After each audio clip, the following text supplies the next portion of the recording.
All right, ladies and gentlemen, welcome back to the Browns Beat podcast. My name is Tristan. I'm here with DF Sports. Derek, how you doing today, man? I'm doing all right. I'm currently sweating my ass off right now. Yeah, absolutely. That's the one part that sucks about being in this region. You know, it's like during the summertime you get the hottest of the hot. During the wintertime you get the coldest of the cold. You don't get a break from it. So, you know, these rookies are gonna have to acclimate pretty quickly here, huh? Hey, Deshaun Watson wanted to play in didn't want to play in the cold. Well, welcome Yeah, to Ohio, buddy. it's not we're not cold now. But yeah, awesome. Well, hey, it's been a while since we've recorded a podcast. It's been a quick minute. Nothing happened for the Browns, of course. Absolutely nothing at all, as per usual. No, all joking aside. So in today's episode, we're going to be covering bit of a breaking news story with Jarvis Landry. We'll get to that in a moment. We're also going to be covering the draft, some of our thoughts on the draft picks individually as players and the Browns draft as a whole. And we'll be looking at the Browns schedule, giving a little bit of a preview to the season and some way too early record predictions. So, Derek, why don't you kick us off with the announcement of Jarvis Landry going to the New Orleans Saints, signing where he originally started his football career at LSU. He's signing a 1 year, $6 million deal with the Saints. Derek, what are your thoughts? What are you thinking about it?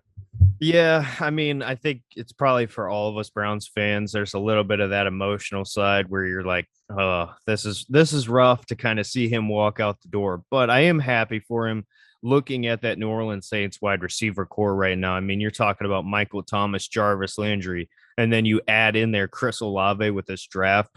I think they complement each other perfectly, in my opinion. Michael Thomas is kind of joked at because people think he's limited, but we also haven't seen him. So for all we know, he could come back and be better than ever, or he could suck. We don't know. But Jarvis, good for him going back to his hometown. I am kind of intrigued with that deal, though. $6 million. Yeah. It seems a little low, and it seems like something the Browns would have jumped on. That's what my initial questioning here is as far as the Browns side of things. But good for Jarvis. Happy for him. Wish him nothing but success. And like I tweeted out a little bit earlier, if in I want to say it's week 16, I can give it to you. 15 or 16. 16. I can't remember. All right. Yeah. I got to pull it up. Week 16. Mm-hmm. The Saints come to Cleveland. If you boo Jarvis Landry pregame, you're a loser. I mean, you're a loser. I don't know how else to say it. I mean, the dude was awesome for us. But yeah, wrapping up, good for him. Happy for him. Wish nothing but the best. Yeah, absolutely. And just kind of like, tag team in here, Jarvis Landry, he came to the Browns at a time where nobody wanted to come to the Browns. And, obviously it wasn't out of choice. We traded for him. But at the end of the day, he didn't have to come here and, try to change the culture and try to be a leader. Like, he didn't have to come here and do that. He could have just gotten here, got paid, sat back and did whatever. And he really did try to change things here.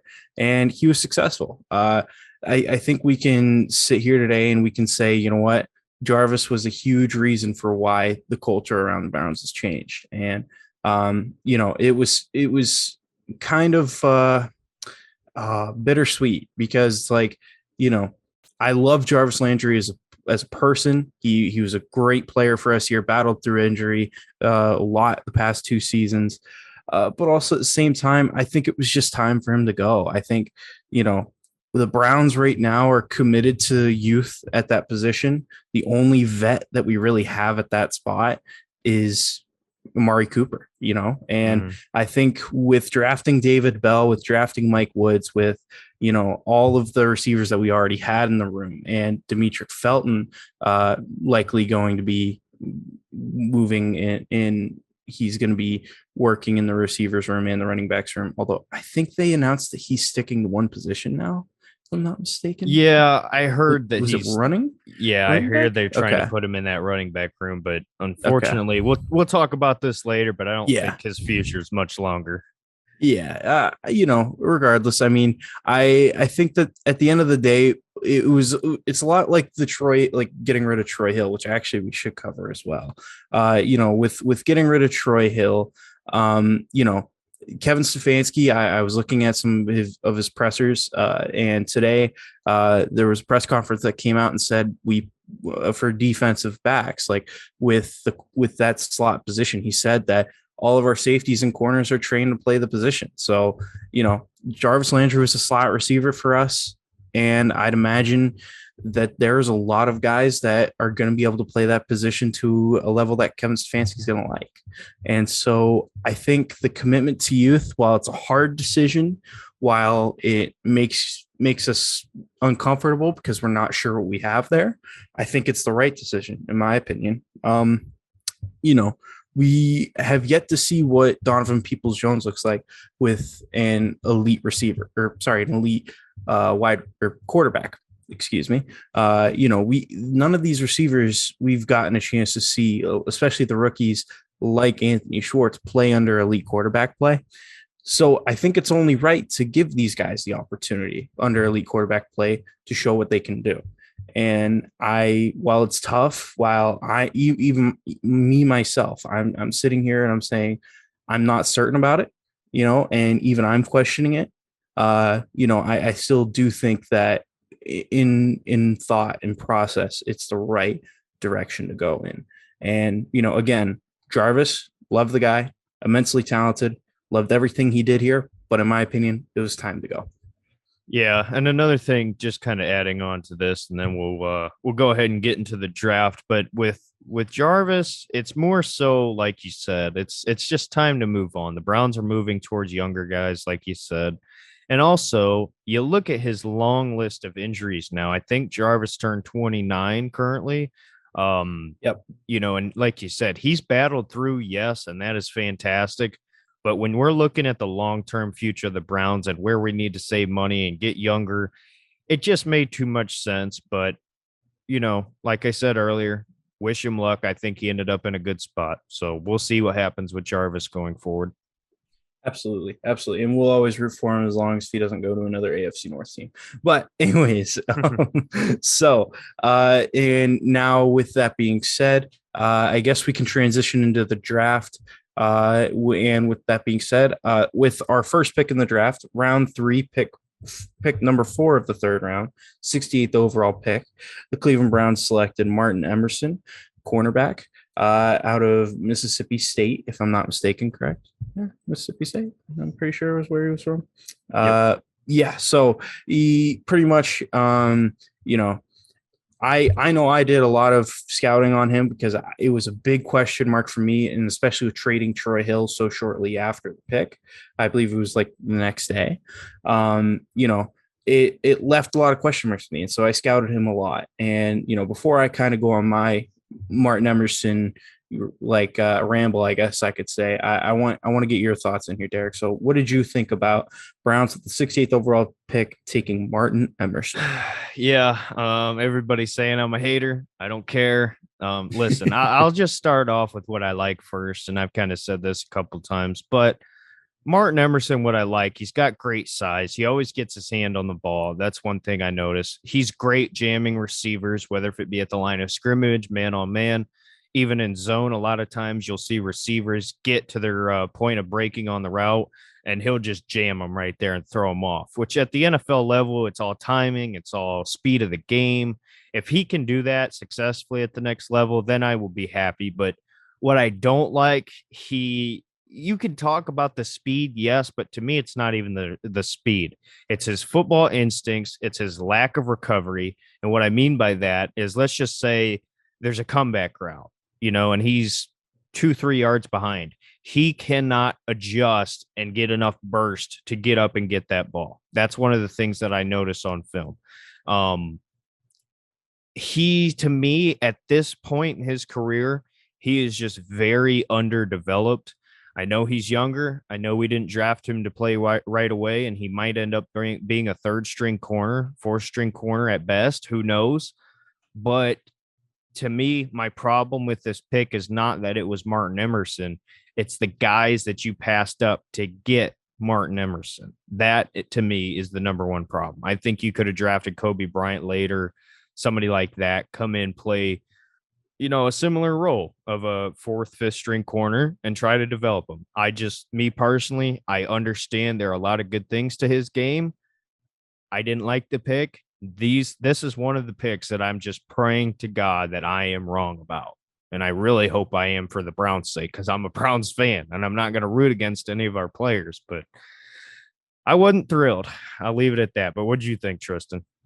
Yeah. So, and with me personally, I was very confused with the pick. I thought for sure the Browns were going to run in and slam their card on the table, and it was going to be the best D tackle available. And I thought for sure that was it, either that or the best defensive end available, wide receiver, whatever. So corner was not on my bingo card. So, I was very confused, and I wanted to see, why did the Cleveland Browns like this guy? Why did they want him to be their very first pick in this draft? And so I went back, I looked at everything. I looked at a lot of his college tape. I looked at a lot of his advanced metrics and everything along those lines. And Martin Emerson, I believe year one, he's not going to be on the field a ton. He's going to be playing situational football. I think that he's a guy who is excellent in zone coverage, but is the exact opposite in man. He does struggle in man coverage. I will say that, when his eyes are on the quarterback is when he's at his best. And I think that he has a really good nose for sniffing out runs. When runs are being detected, he's usually right in there. His tackling isn't the best. He needs to work on it for sure. But for me, when I look at Martin Emerson, I say, right, here's a big bodied corner that, in my opinion, we don't have somebody like that in our defensive back room. And I think he has enough speed to deal with some of the bigger tight ends like Kelsey and a couple of the other guys. If you wanted to throw him man on Kelsey, who's not necessarily like a fast tight end, like nobody who has genuine speed. Like he does struggle with the speed receivers, but and I see a guy that on, like, when we're closing out a game, he could be a guy who I could see us playing maybe in a 3 high safety look, because he is very good with his eyes face to the quarterback. But I agree with you, DF. It's not a matter of his speed is necessarily the issue. It's the quickness of his hips and his agility. He is somebody who, in my opinion, if training camp is a month long, his first 2 weeks should be spent in the yoga room, because he needs to get the flexibility and the strength in his hips.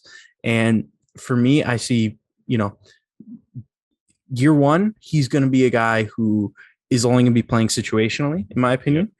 I think the big thing with him is if year two and year three, he can kind of develop, more quickness in his hips. And if he can polish his tackling a little bit more, I think you got something here. I really do. I think that because let me just put it like this: if he was half as good in man coverage as he is in zone coverage, he probably would have been the third corner taken off the board this year. And, because he has all those raw tools. He has unbelievable, freakishly long reach at his size. He has amazing height. Like, he has all the raw characteristics that you want. Now you just have to develop him. You have to polish him, and if the Browns are able to do that, and it's a big if, but if the Browns are able to do that, man, will I love this pick, because his potential for the third round, 68th overall pick, his potential, I personally feel, is Pro Bowl level, and that's my personal opinion. There's going to be a lot of people that disagree with me. But also his floor is out of the league in 2 years. So, it's so hit or miss. High risk, high reward. Yeah, definitely. Exactly. So, I kind of like the pick, and I kind of worry about the pick, but all in all, I'm optimistic with it. I think that he will work out, just because his instincts in zone coverage are really, really good. And I look at that and I say, you know what? That's the one thing. And also, it was like I said, in that same press conference I was talking about Kevin Stefanski earlier, he talked about how, specifically with Warren Emerson, how he felt as though with bigger corners, like the ones we really don't have here in Cleveland right now, which we now do with Martin Emerson, with bigger corners and the bigger reach, he liked the idea that we had a corner that could press on a guy, really like kind of delay wide receivers routes. And because of his long reach, be able to make up for it if he did get beat by like a foot or two, or I should say a foot, so. Yeah. I want to kind of add to something that you said there. And I completely agree. I think in year one, and I would even say maybe year two, talking about situational corner, I completely agree. My personal opinion, and this is just me, a lot of people see film and see tape differently. This is just how I see it. To me, I almost see him as a good coverage, strong safety. To where he's got a lot of good traits, but he's physical enough to the point where some of his limitations can kind of be covered up. You know what I'm saying? If he's covering a tight end or a really bigger, I don't want to say slower receiver, but somebody he can match up with better, like a Chase Claypool. Mm-hmm. So I completely agree. That is exactly the role that I would use him in. Yeah. But just kind of tagging off of one of the other points you made, absolutely. He needs to get his butt into the training facility, whatever, work on his footwork, work on his agility. In front of him are two corners in the NFL. Sorry, I just hit my mic. I don't know if you heard that, but two corners in the NFL that have some of the best fluidity in their hips and in their feet. He needs to sit his ass down and learn from those two guys. And obviously I'm talking about Denzel Ward and Greg Newsome, because like you said, if he can just get some of that down, and if he can just pick up on a little technique things here or there, improve, he has potential. My problem is I just don't, like you said, high risk, high reward. Are we going to see that? And how long will we see that? Because are we going to wait until the third year of his rookie contract, and we're talking about deciding on keeping him or moving on, or, those are kind of the problems in my head. But again, we got time. So we'll see.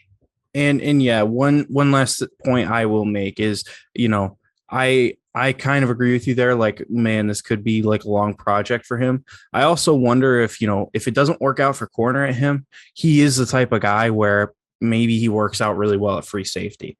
Like he, in my opinion, he has that potential flexibility there. If he doesn't have like the speed, the hip, the agility for corner, safety could be a really good spot for him. So, if corner doesn't work out for him, he can fall back on a safety spot, and I think he'd be fine. You would just need to polish up his tackling. He needs to be a good tackler if he's going to play free safety. So, but yeah, I guess moving on to our next selection, you want to talk about high risk, high reward? Well, you got it with Alex Wright, defensive end. We picked him in the third round, 78th overall pick out of UAB. And, a player who measurables, again, like Martin Emerson, off of the charts, but big question marks with him. Derek, why don't you kind of elaborate onto that? Yeah, so Alex Wright is a pick that I personally love, and it's not because of what you're going to get next year. It's what you're going to get, kind of like we talked about with Martin Emerson in year 2 and year 3. This dude has all the intangibles. I mean, his size and his physical ability, I would love to see what the trainers do with him as far as bulking him up even more, getting him even stronger. He's got some really, really, really good technique. That's one of the things that I noticed from him. Now, the problem is it's not really consistent. So it's just a matter of kind of drilling these things in his head, getting that muscle memory in. He's literally a carbon copy, in my opinion, of Jadeveon Clowney with more upside. He's got more tools. I think he's got more ability. But again, it's somebody who can play outside. It's somebody who can kick inside. He's great stopping the run. I think he's got more of a tool set in terms of pass rush. I like it a lot. I think this is one of the picks that no offense, but a lot of the casual fans who won't really understand and do kind of the film breakdown that maybe, Tristan, me, and you, and a lot of other people do, they're going to look at this pick, especially after the Martin Emerson pick, and just be pissed because they're like, well, why are we taking all these bums? No, I think Alex Wright could be the long-term running mate for Myles Garrett, which we so desperately needed. Andrew Berry has not drafted a defensive end, and he took 2 in this class. So it's clear that it's a priority. Yeah. And it's, to me, if Clowney comes back for a year or two, you have Wright sit, you still have other guys on the roster at the position. I love it. I think it's a great pick. Yeah, absolutely. And that's the thing to remember here with Alex Wright is year one, you might not see him on the field much.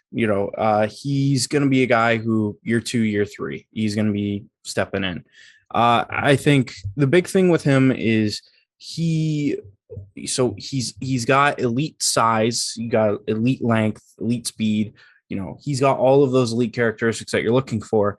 And you're probably saying, Tristan, if he has all these things that are elite, why wasn't he a first round pick? Because physically he's underdeveloped. And by that, I mean, he just hasn't put on the muscle yet. The muscle that you would want to see out of an NFL defensive end. And that just takes time, really. It just, his body needs to mature, and it's as simple as that. I do think that, like Martin Emerson, he's a guy that would benefit from, the Browns spent a boatload of money for a regeneration room, yoga, all this recovery stuff. They invested a lot of money into it.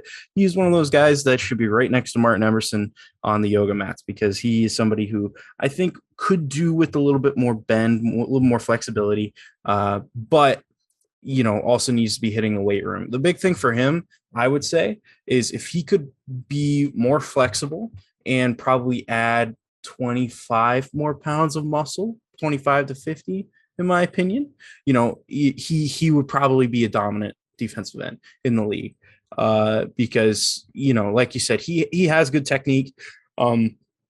Is it NFL caliber? In my opinion, like NFL starter caliber, it's near there, but I would personally like to see him. I'm not going to have any, I'm not going to look at Alex Wright this next year and make any judgments off of anything I see out of him.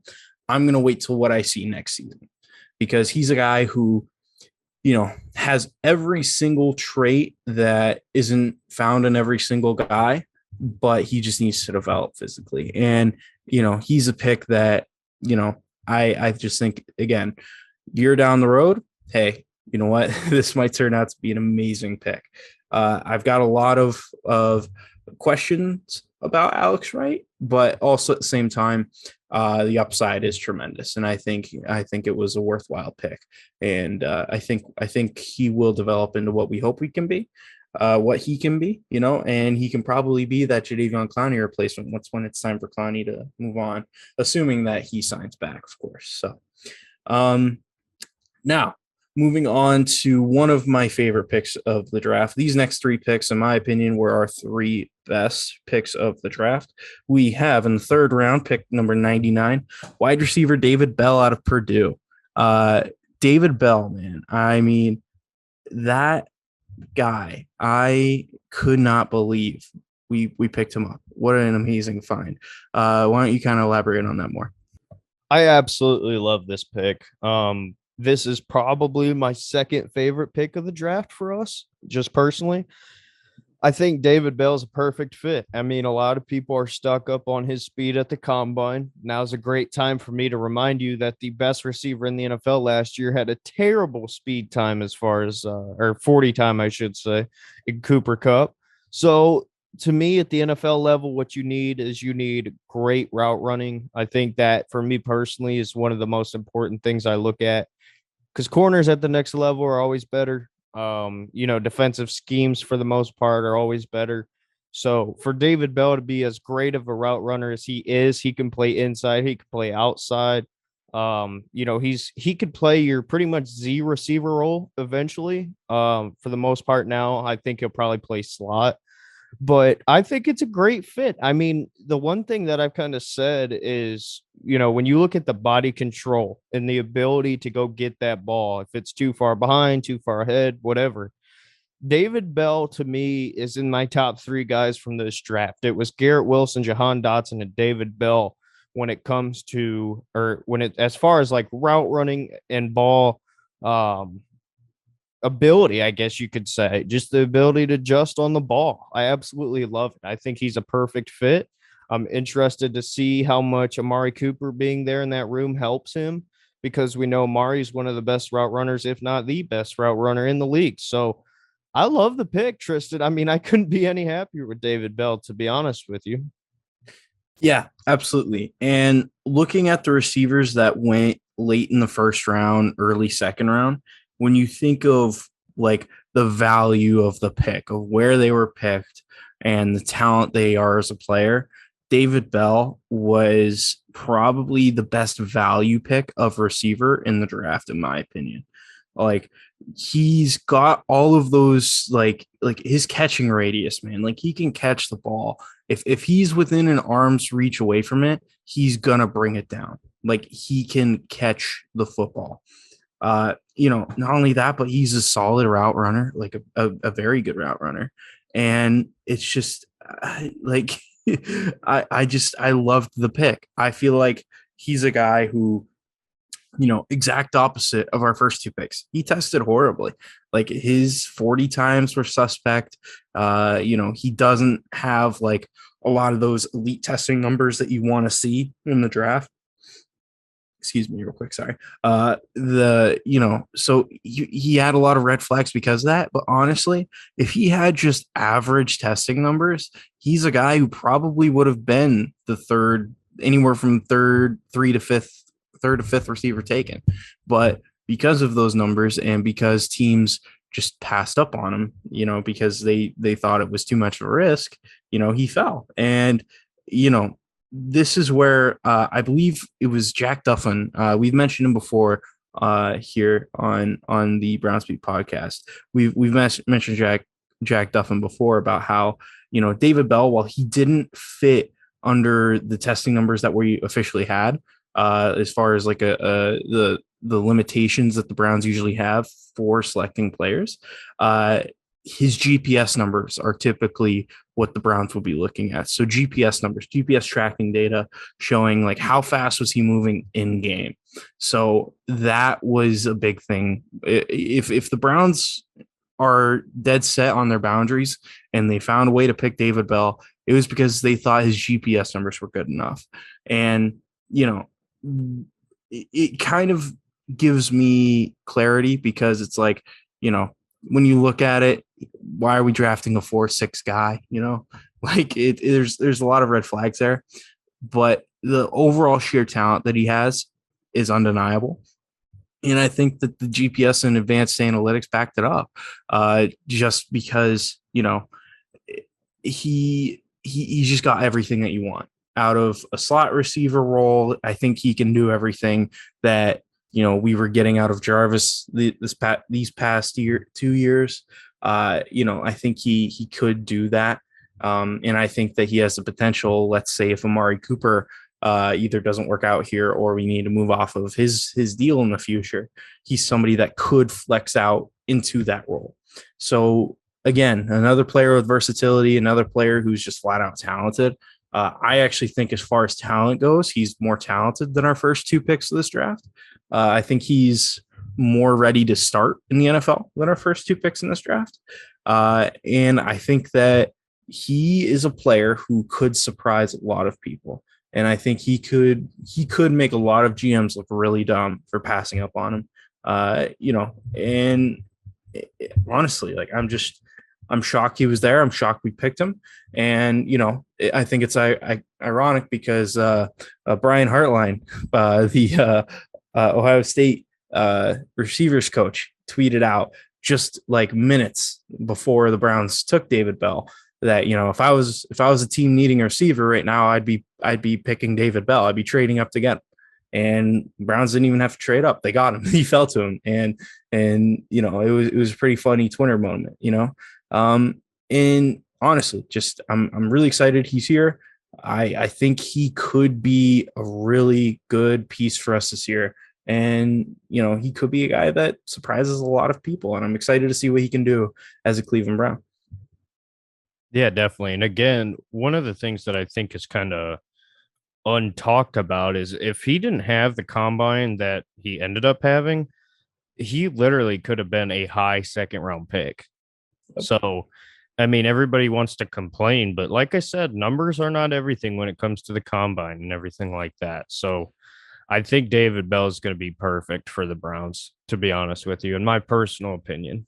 Yeah, and just to add two more things onto there, Andrew Berry, his whole draft, like the whole thing with him in the draft is he will not take players that don't make sense either via their age because they're old or because they are unathletic or just don't have ways that the person can be developed into a better player. I guess if he doesn't draft low ceiling players, he just doesn't do it.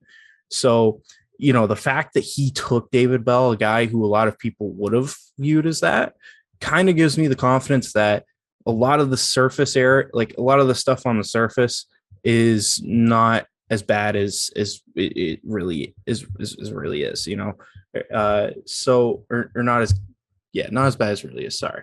And then on top of that, on Building the Browns, which came out on YouTube. If you haven't watched Building the Browns, Cleveland Browns media department, they do an amazing job with the show. It's pretty much kind of like Hard Knocks, except it's a little bit of a step back. You don't see all the doom and gloom stuff. But it showed that in there when David Bell got there, there was a sound bite where Kevin Stefanski was talking about how he went up to Andrew Berry and talked about how this third round cannot end with us not having David Bell on the team. And so it fills me with confidence. He was a player that Kevin Stefanski really wanted, he really liked, and he was a player that Andrew Berry thought fit checked off all the boxes to be a selection. So I feel really good about it.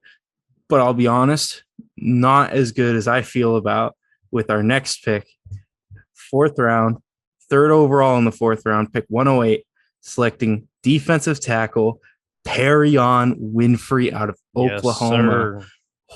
Man, I love David Bell.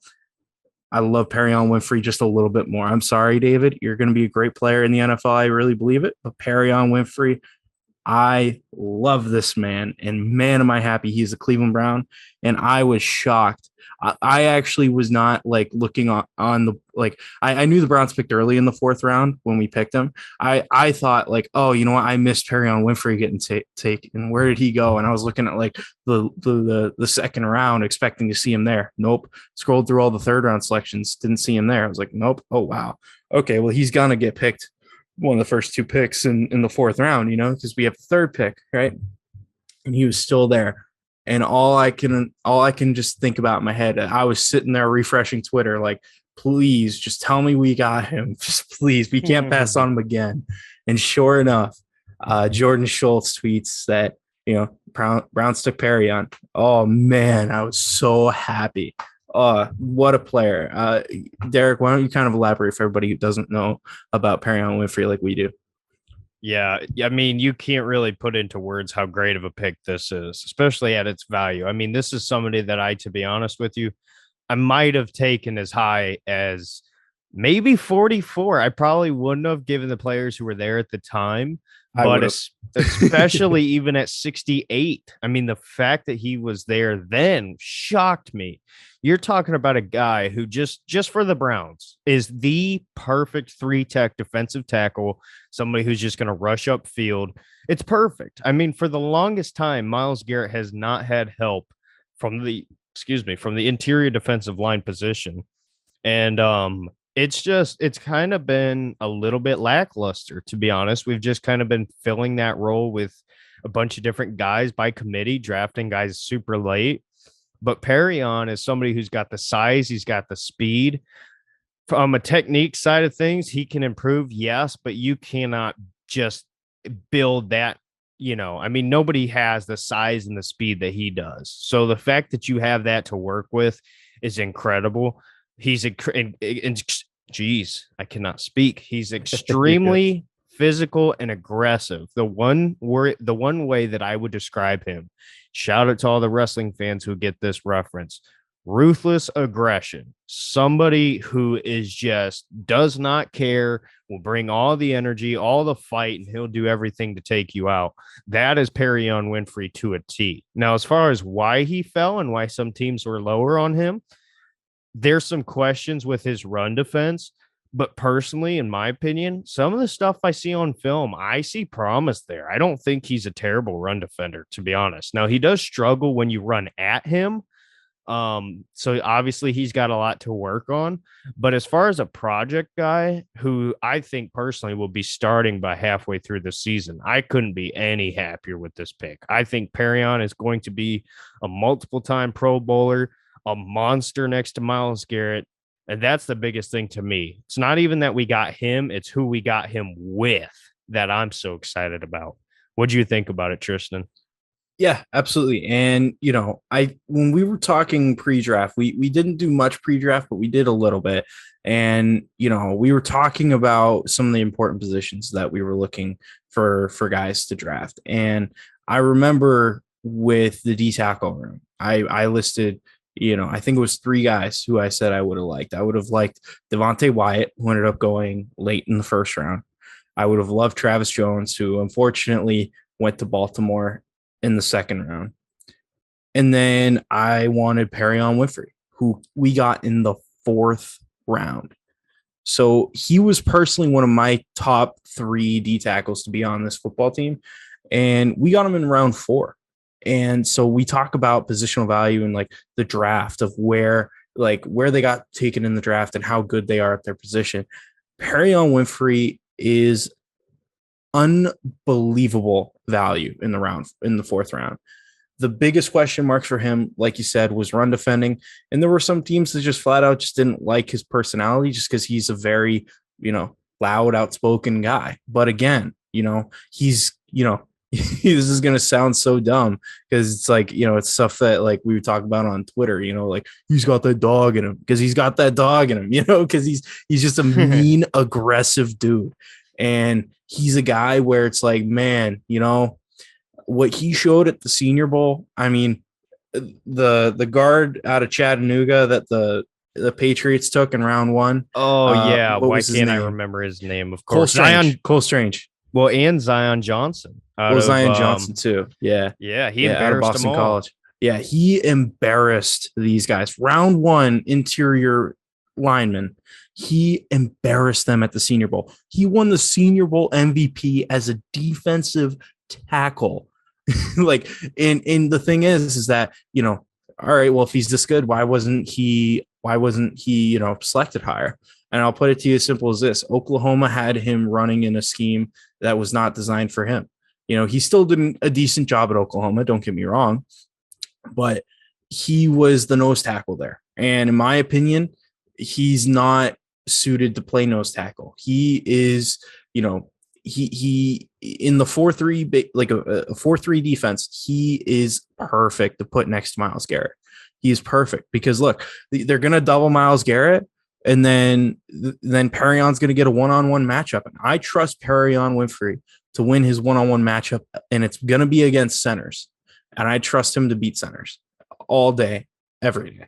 Absolutely. And, on top of that, assuming Jadeveon resigns, Jadeveon coming off the other edge too. Oh my goodness.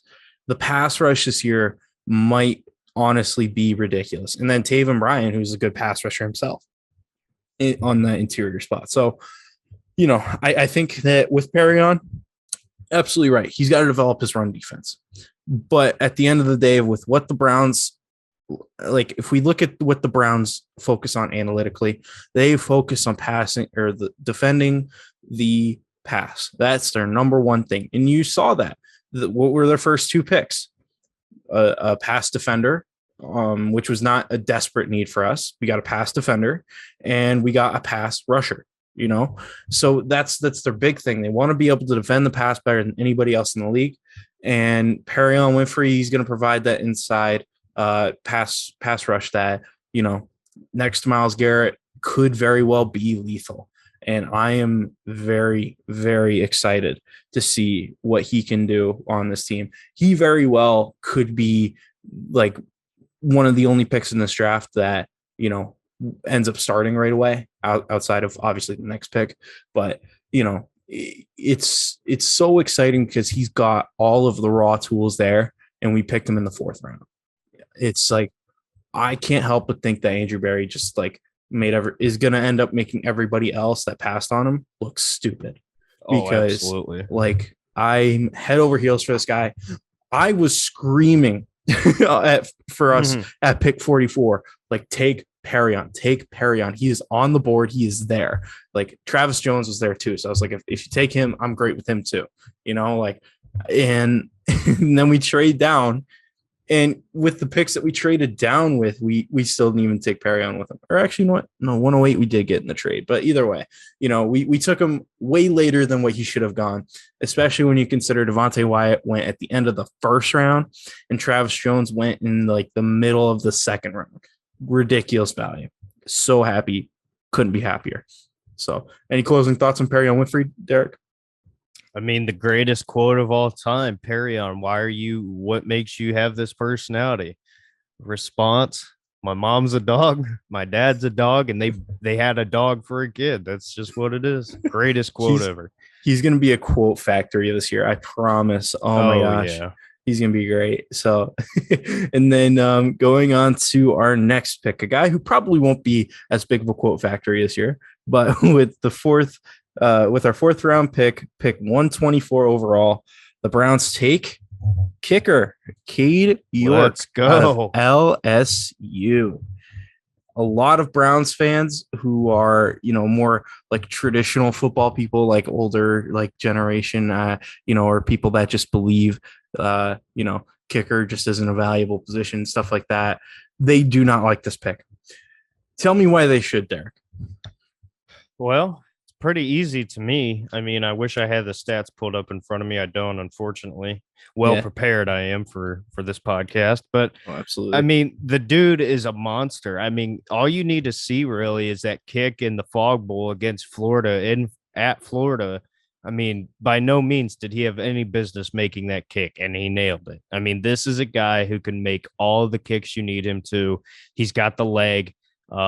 He's consistent in big moments. That's my biggest thing, is when we need you the most, can you get the job done? So far, he's proven that.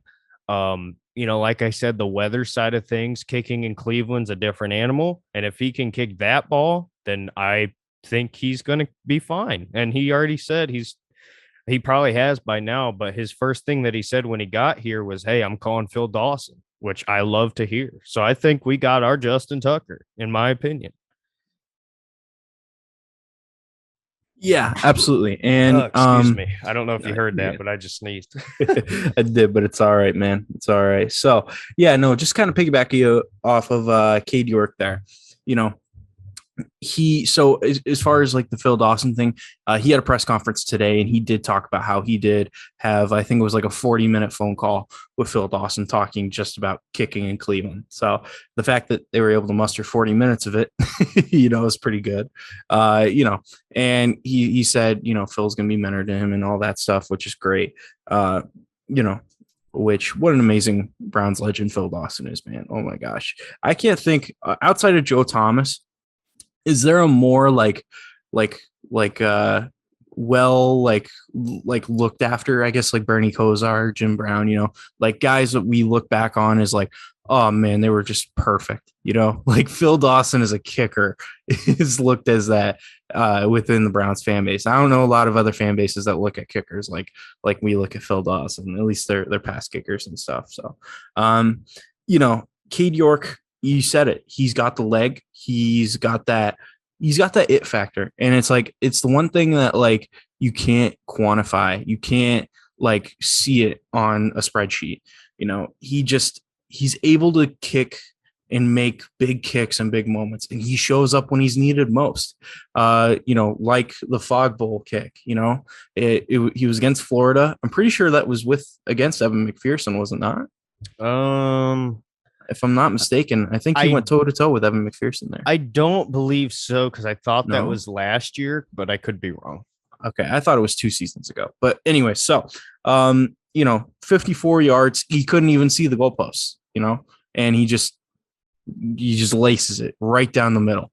And it's just, he's had moments throughout his entire kicking career. Like, he kicked in the national championship, and he's been through all those big moments as a kicker, and he's never wavered. He's never struggled, and he's always just kind of talked about how, and the thing that, like, I really loved hearing with his post-draft press conference was, like, the big thing for him is, it's 100% mental. Like, he just said that his best attribute, he didn't talk about his big leg. He didn't talk about his ability to kick the ball end over end. Like, it was his biggest his biggest attribute is his attitude and his mentality. Just like, he talks about it as though it's, his individual, his individual, like, thought process when it comes to kicking. He just thinks differently when it comes to kicking.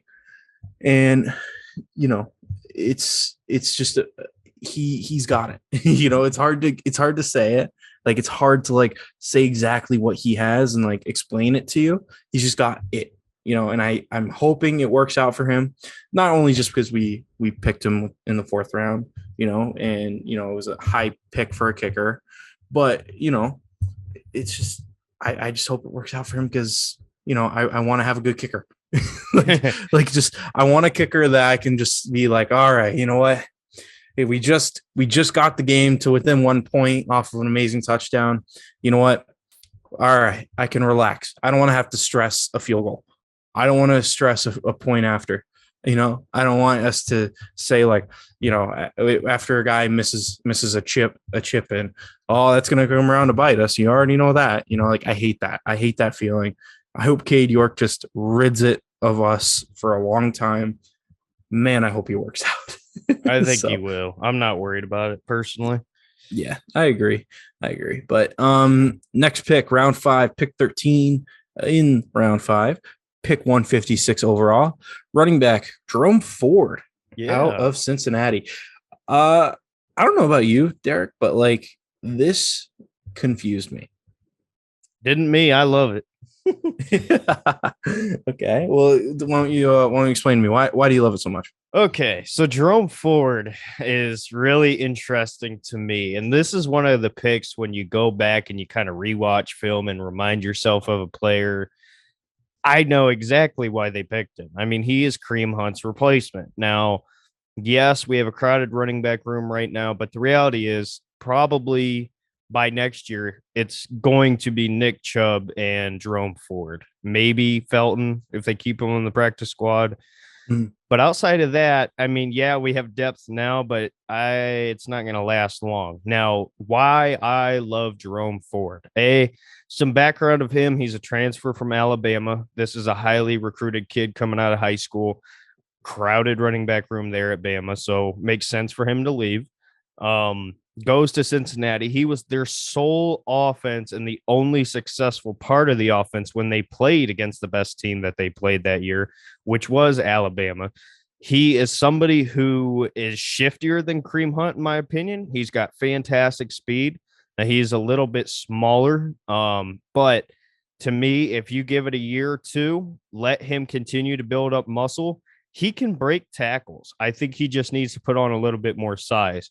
But when you're looking at this Deshaun Watson style of Kevin Stefanski's offense that is coming, that RPO game, the ability to do kind of the same things that Kareem Hunt has done for the Browns, I cannot wait to see Jerome Ford. I mean, the dude is a beast. If you don't know him, you have got to go watch this tape. You'll see what I'm talking about.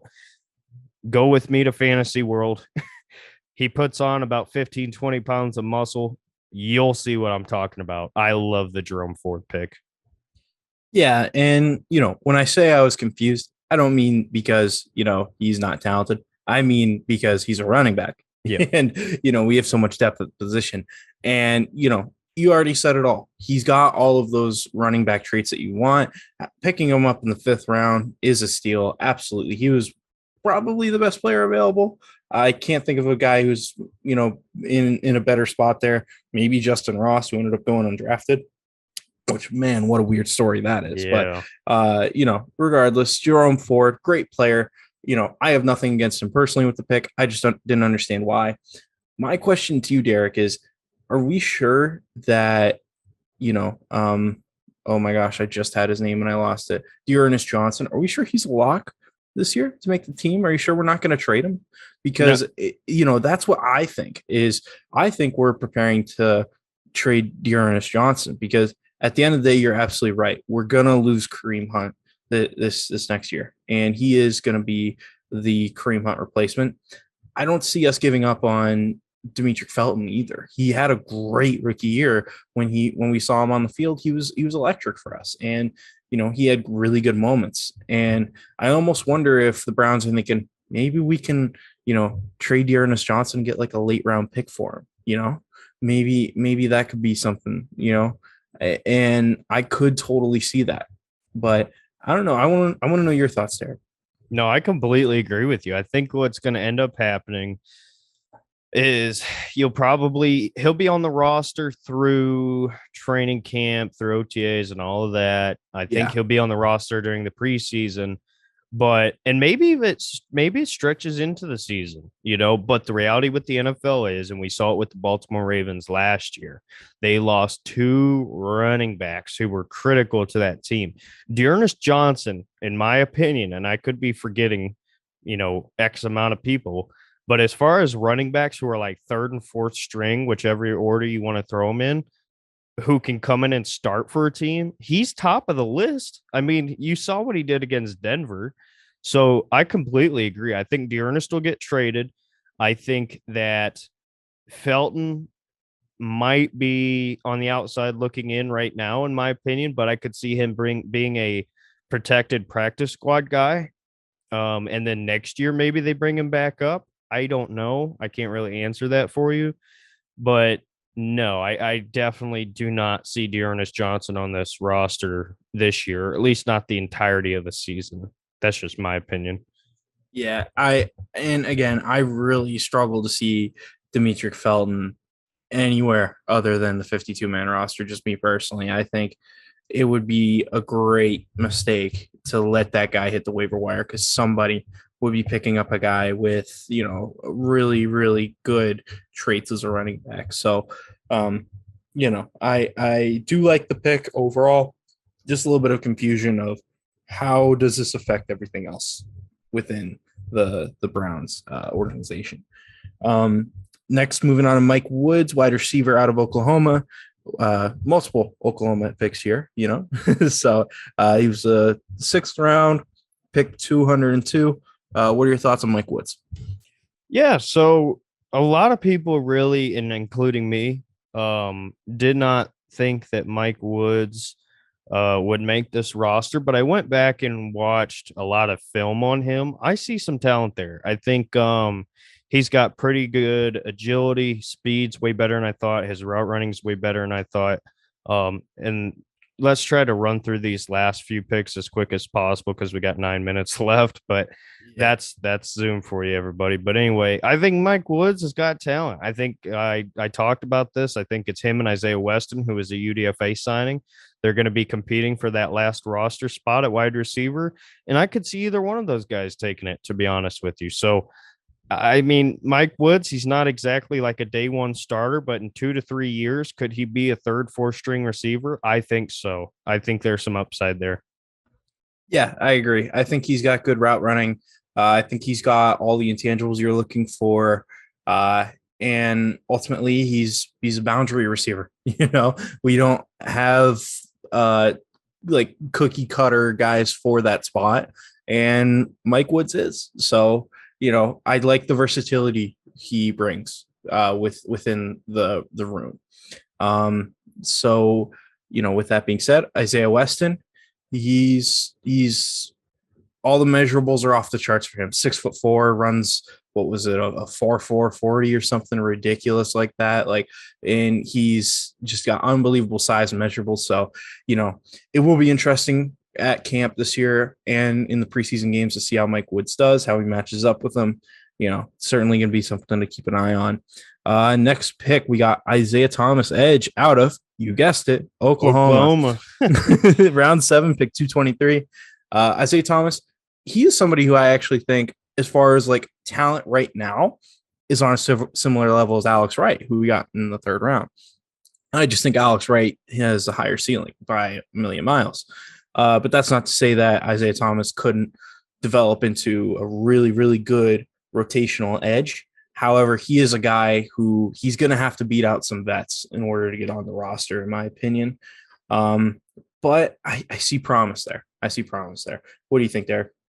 I'll be honest, I didn't know a ton about him before we picked him, but just to be 100% completely transparent with you, I think the dude's a beast. I mean, this is somebody who had like 3rd round grades on him before he had a little bit of off the field issues. He had, I want to say, a DUI and maybe another altercation or whatever. So that is a concern, yes. But I mean, this guy comes off the edge with so much speed. I mean, that's the thing that pops off the tape to me. You talk about TJ Watt and his ability to get to the quarterback quick. That is kind of, obviously they're not the same player, but you get what I'm saying. Yeah, that's similar play style as far as like the speed and just the ruthlessness to get to the quarterback. I love this pick. I think he makes the roster. I'll be honest with you. I think that the Browns would cut a Rochelle or maybe a Winovich to keep him. I think his talent is too much to let go of. Okay. All right. That's interesting. Interesting there. Hopefully he does make the roster, because it would be nice to see those 3 Oklahoma boys stay. Have some Oklahoma players on the roster Browns. that can, have some Oklahoma players on the roster that can, help us get to the promised land. Now, round 7, pick 246, Dawson Deaton, center. I don't even know what college he's from, I'll be honest. Texas Tech, the other college Tech. Baker went to. Yeah, 3 Oklahoma players, 1 Texas Tech player, just to symbolize Baker's career in college, but allegedly Deaton, it's a coincidence, air quotes.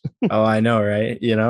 But Dawson Deaton, I'm going to be brief here. I don't really understand the pick, me personally. The only thing I'm thinking is with the center that we did bring in on the 1-year deal. I can't remember his name off the top of my head. Yeah, Ethan Pocic. Unless if it was a thing where it's like, hey, we'll give you a chance to start. If you don't start, we'll cut you. Just that way you can, have a chance to start somewhere else or something like that. As far as like the 1-year deal they signed, I could see that. And then Dawson Deaton's the backup. But I don't know. For me, it's just I would have liked to see us nab Justin Ross with this pick, not going to lie. Just think the upside of Justin Ross is really nice. And I agree. I feel like we picked the guy with the low ceiling here, and I just talked about it earlier about Andrew Berry not picking guys with low ceilings. This was one of those picks where I think he did. Yeah, I mean, I didn't really understand the pick either. I think this is somebody with huge size that they're kind of banking on. Maybe he's a scheme fit. I'm going to be honest with you. I didn't watch tape on him, but yeah, me neither. You're talking about a 7th round pick. Maybe he can make the practice squad, see if he can stick around there if anybody else signs him or whatnot. So we'll see. But at the very least, he's competition in depth. I mean, I think Nick Harris is going to be great, but I love the fact that there's some pressure on him. Yeah, absolutely. And, Kevin Stefanski in his press conference, I believe he did say that Dawson Deaton was going to be also taking some snaps at guard too, Okay. So we'll see there. It's just, yeah. And then one last thing on Nick Harris in Building the Browns. If you do watch Building the Browns, the athletic staff talked about how Nick Harris put on 25 pounds of muscle, which is amazing to hear. He's really committing to being the starter here, and I'm excited to hear it. And I'm really rooting for him. I hope he wins that job, and I hope it's not close. So, absolutely. Yeah, and I'm really excited to see what these draft picks do this next upcoming year. Real quick, any UDFAs outside of we talked about Weston already? Any other ones that you're excited about? Um, not for today's episode. We got literally like 3 minutes left. Unfortunately, they've upgraded their policy, so maybe I might pull out of pocket and pay for premium so we don't have this problem. But I think we'll save that for the next one. So everybody in the next one, we'll probably talk about schedule. We'll talk more probably about building the Browns. Get into some UDFAs, and maybe we'll have a Jadeveon Clowney signing. Hopefully, Pray for it. yep. Get on your knees and pray. That's it's what we got to do here in Cleveland. But anyway, so I guess now's just a good time to wrap it up, guys. I'm sorry that it kind of gets cut off like this, but we will be back probably soon to cover everything that I just said. So everybody, thanks for watching. Tristan, you got anything else you want to say? Go Browns. I'm really excited. Really happy with the draft and really looking forward to the start of the season. Yep, I completely agree. So everybody, thanks for watching. Let us know your thoughts. Drop a comment. I will do my best to reply to you. If you really like what we do here and you like the channel as a whole, subscribe. I'd appreciate it. We've been growing, so that's awesome. But yeah, everybody, thanks, and we will see you in the next one. Have a good evening, or whenever you're watching this. Have a good day, night, whatever. Anyway, see y'all later.